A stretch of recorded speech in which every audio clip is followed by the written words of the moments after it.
Broiler মুরগির যে ডিম কারা কারা খান? হাত উঁচু করেন। সবাই খায়। আচ্ছা, এবার শুনেন, আমি কিছুদিন আগে ব্রয়লার মুরগি নিয়ে একটা স্পিচ দিয়েছিলাম। কিছু ব্রয়লার মুরগির ব্যবসায়ী বা অন্য কেউ আমি জানি না, ওরা এসে আমাকে অফিস থেকে জানাইছে, ওরা এসে করছে হ্যাঁ সারিলা কথা কেন করছে যে আমাদের এটা সরকার খাচ্ছে অমুক তমুক। আচ্ছা, সরকার কি খায় সেটা আপনাকে আমি বলি, তাহলে শুনলে অবাক হবেন। আমেরিকার প্রেসিডেন্টও কিন্তু মুরগি খায়। খুব ভালো করে নোট করেন, খুব ইম্পর্টেন্ট। আমাদের দেশের যারা খুব উঁচু স্তরে তারাও খায়, আমরাও খাই, আপনারা সবাই খান। আমেরিকার প্রেসিডেন্ট, ইউরোপের দেশের যে প্রেসিডেন্টরা, ওরা যে মুরগি খায় ওইটার জন্য আলাদা, মুরগির চলাফেরা ঘোরাঘুরির জন্য আলাদা হচ্ছে ডিপার্টমেন্ট আছে। ওইখানে মুরগিরা দৈনিক এক্সারসাইজ করবে। আপনি কি করছেন? হ্যাঁ, মানে বাজার থেকে আনলো মুরগি জব করে খাবে? নো, ওইখানে মুরগি এক্সারসাইজ করবে। এবং এক্সারসাইজের নিয়ম কি জানেন? সূর্যের আলোর নিচে তাকে এক্সারসাইজ করাইতে হবে। এবং মুরগির যে ঠ্যাং সেটা আবার মাটিতে মিশতে হবে। যে ভাই এটা কি বলছেন? ঘাস, মাটি, নেচারের সাথে কানেক্টেড থাকতে হবে। এইরকম করে মুরগি ঘুরতেছে ঘুরতেছে। এখন এরকম করে একটা জেনারেশন, মনে করেন একটা মুরগি আছে, ওই মুরগির ডিম দিলে পরের আরেকটা জেনারেশন আসবে না?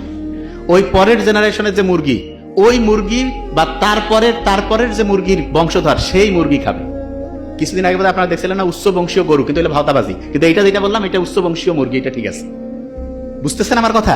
যে ভাই এটা কি কারণে করে শুনেন। একটা আচ্ছা আমি আপনাকে বলি, একটা মানুষ আছে, এই যে এইটার মধ্যে যদি আমি ভালো পরিষ্কার পানি রাখি, এটা ভালো, জীবন বাঁচাবে। এইটার মধ্যে যদি আমি ব্যাকটেরিয়া, বিভিন্ন ভাইরাস টাইরাস মিলে, কথার কথা, যদি আমি পানিটা ঢুকাই, এটা কি জীবন বাঁচাবে না মারবে? আচ্ছা, আমাদের যে মুরগি আছে, এই মুরগিগুলো কিন্তু হচ্ছে বিভিন্ন খাবার খায়। আমি তো জানি, আমার তো বন্ধু বান্ধব সব জায়গায় আছে, আমি তো ব্যাপারটা জানি। আমাদের যে বাংলাদেশে বেশিরভাগ, আমি বলবো না যে 100, এটা আপনি বাছাই করে নিন, বেশিরভাগ ক্ষেত্রে যে বিশেষ করে যে ব্রয়লার মুরগিগুলো আছে, এদের যে খাবারটা খাওয়ায়, এদের কিন্তু আলাদা করে ইনজেকশন দেয় না। অনেকে মনে করে এদের মধ্যে অ্যান্টিবায়োটিক ইনজেকশন দেয় না। কি করে জানেন? ওদের যে পানি, খাবার, ওগুলোতে হচ্ছে অ্যান্টিবায়োটিক মিক্সড করে দেয়, এবং ওইটাও খায়। কি কারণে? অ্যান্টিবায়োটিক দিলে আগে, মানে রোগ হওয়ার আগে অ্যান্টিবায়োটিক দিল, এবং এতে যেটা হয় ওই জিনিসটা আবার আমরা খাই, এবং খাওয়ার পরে আমাদের শরীরে অ্যান্টিবায়োটিক ঠিকভাবে ওই ব্যাকটেরিয়া বা আমাদের কোনো শরীরে যদি জীবাণু ঢুকে তার সাথে ফাইট করার জন্য যে অ্যান্টিবায়োটিক, সেটা তখন ঠিকভাবে কাজ করে না। এই সহজভাবে এই জিনিসটা সহজ করে বোঝানোর জন্য আপনাকে আমি একটা এক্সাম্পল দিই, তাহলে বুঝতে পারবেন। অ্যান্টিবায়োটিক রেজিস্ট্যান্স অনেকে বুঝে না, যে ভাই এটা জিনিসটা কি। এটা খুব ইম্পর্টেন্ট, শুনেন মন দিয়ে, তাহলে বুঝবেন।